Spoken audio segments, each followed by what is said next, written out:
નમસ્કાર, welcome back. Radio city joke સ્ટુડિયોમાં આપનું સ્વાગત છે. કિશોર કાકા, મેં એવું સાંભળ્યું છે કે તમે હમણાં બહુ જ આમ હેલ્થ કોન્શિયસ થઈ ગયા છો. રેગ્યુલર સવારે ચાલવા પણ જાઓ છો?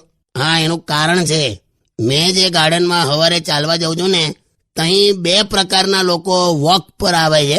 એમની મરજીથી જે બધા ચાલવા આયા હોય એ બધા મોર્નિંગ વોકમાં આયા કહેવાય. અને BP, heart problem, cholesterol, obesity આ બધાથી જે આવે ને એ બધા વોર્નિંગ વોકમાં આવે.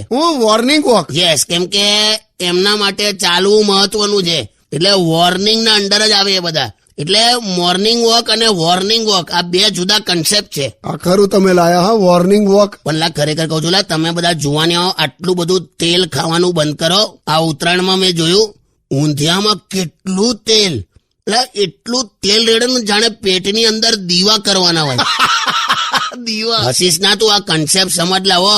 મોર્નિંગ વોક અને વોર્નિંગ વોક. આપણે આખી જિંદગી મોર્નિંગ વોક કરવાની છે, યાદ રાખજે ભાઈલો. હા, પાક્કું ભાઈ, morning walk. Stay tuned with Kishore Kaka only on radio city 91.1. Only on